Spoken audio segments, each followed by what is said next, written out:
शिक्षा विभाग के द्वारा शिक्षकों के स्थानांतरण के लिए नया मार्गदर्शिका जारी किया गया और उसमें कहा गया कि 1,23,000 शिक्षकों का स्थानांतरण किया जा चुका है और 60,000 शिक्षकों के आवेदन पर विचार नहीं किया गया है।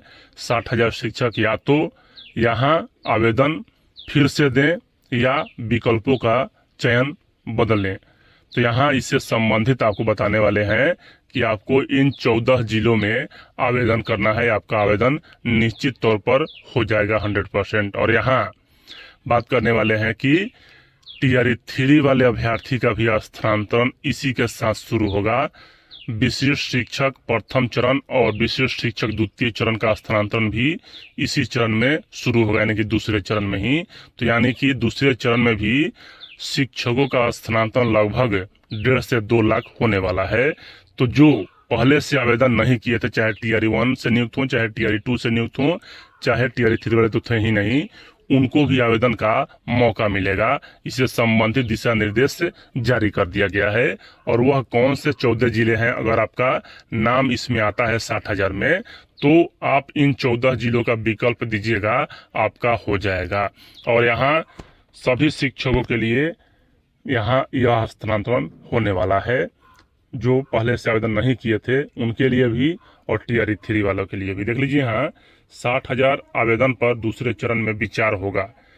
इसके साथ ही अन्य शिक्षक भी इसमें शामिल होंगे। टीआरई 3 वालों के लिए तो यह मतलब कि सोने पर सुहागा हो गया, क्योंकि तुरंत ही उन्हें स्थानांतरण का लाभ दिया जा रहा है। सक्षमता द्वितीय में भी बहुत से शिक्षक स्थानांतरण नहीं कर पाए थे क्योंकि उस समय एलिजिबल नहीं थे, अब हो गए हैं, तो अभी स्थानांतरण के लिए आवेदन करेंगे। जो भी यहाँ बचे हुए शिक्षक हैं स्थानांतरण चाहते हैं तो वह स्थानांतरण के लिए आवेदन कर सकेंगे। शिक्षा विभाग ने व्यवस्था कर दी है कि शेष करीब 60,000 शिक्षक जिनके आवेदनों पर अभी विचार नहीं हुआ है, उनकी समीक्षा करके दूसरे चरण में विचार होगा। ऐसे शिक्षक ही शिक्षा कोष से पर जाकर आवेदन भी वापस ले सकते हैं और नए सिरे से विकल्प दे सकते हैं।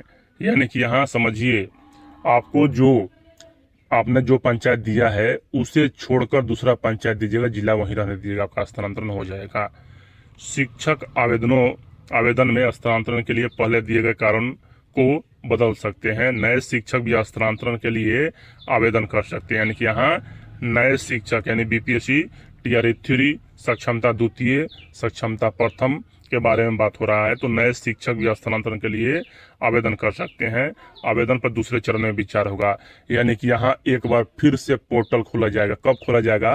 तो जुलाई में पोर्टल खोला जा सकता है और यहाँ बड़े पैमाने पर एक साथ फिर से 2 लाख शिक्षकों का स्थानांतरण किया जाएगा रिक्ति रहने के पर। यहाँ कहा जा रहा है कि 14 जिलों में तबादला जल्द होगा।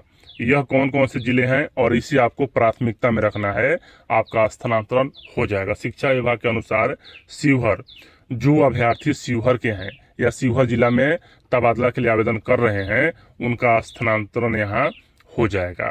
सीतामढ़ी में भी, पूर्णिया में भी, पूर्वी चंपारण, अररिया, कटिहार, खगड़िया, सुपौल, बांका, जमुई, इन सभी जगहों पर अगर आवेदन करते हैं तो उनका स्थानांतरण हो जाएगा। किशनगंज, लखीसराय, भागलपुर और मधुबनी जिले के विद्यार्थी शिक्षक अनुपात औसत से काफी अधिक है। नया विकल्प चुनते समय यदि इनका विकल्प चुनते हैं तो उस पर जल्द विचार होगा। यानी कि यहाँ सबसे बड़ी बात यह है, और डिस्काउंट सीतामढ़ी, पूर्णिया, पूर्वी चंपारण, यह 14 जिले हैं, यहाँ के अभ्यर्थी हैं, यहाँ के शिक्षक हैं, तो आपको स्थानांतरण 100% निश्चित है। और यहाँ बात कर लें कि यहाँ भी देख सकते हैं कि शेष शिक्षक जिनके आवेदन पर अभी तक विचार नहीं किया जा सका है, उनके संदर्भ में द्वितीय चरण में समीक्षा उपरांत निर्णय लिया जाएगा। ऐसे शिक्षकों के लिए इस शिक्षा कोष पर यह विकल्प उपलब्ध कराया जाएगा कि वे या तो अपना आवेदन वापस ले लें अथवा उस आवेदन को डिलीट करके नए सिरे से विकल्प को भर सकते हैं। यानी कि यहाँ आपको इस शिक्षा कोष पर मतलब कैसे, जैसे यहाँ 1 दिसंबर से लेकर 15 दिसंबर तक आवेदन करने के लिए बोला गया था, उसी प्रकार से यहाँ भी आपको आवेदन करने के लिए बोला जाएगा। तो यह आवेदन का डेट हो सकता है 1 जुलाई से 15 जुलाई संभावित है, क्योंकि शिक्षा विभाग ने इस पर ऑफिशियल घोषणा नहीं किया है। लेकिन यहाँ 1 जुलाई से 15 जुलाई आवेदन का यहाँ डेट हो सकता है, द्वितीय चरण वालों के लिए। और यहाँ जो पहले से आवेदन किए हैं वह तो रहेंगे ही, या अपना डिलीट भी कर सकते हैं, नहीं भी भर सकते हैं। और जिनका विद्यालय आवंटन हो गया है उन्हें तो हर हाल में उस विद्यालय में जाना है। जो शिक्षक पूर्व में भरे गए आवेदन कारणों को बदलना चाहते हैं वे भी अपना पूर्व का आवेदन डिलीट करके नए सिरे से आवेदन दे सकते हैं। यानी कि वैसे शिक्षक जो स्थानांतरण चाह रहे थे लेकिन गलत विकल्प भर दिए थे तो वह भी अपना यहाँ डिलीट करके नए सिरे से भरेंगे। और यहाँ कहा जा रहा है कि साथ ही साथ नए शिक्षक भी आवेदन कर सकते हैं। यानी कि यही मेन पॉइंट है कि नए शिक्षक भी आवेदन कर सकते हैं।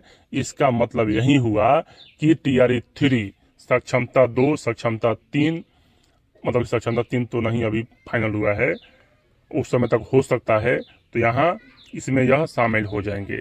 इन सभी आवेदनों पर द्वितीय चरण में विचार, जिलों में रिक्ति के उपलब्धता पर एवं छात्र शिक्षा अनुपात पर विचार किया जाएगा।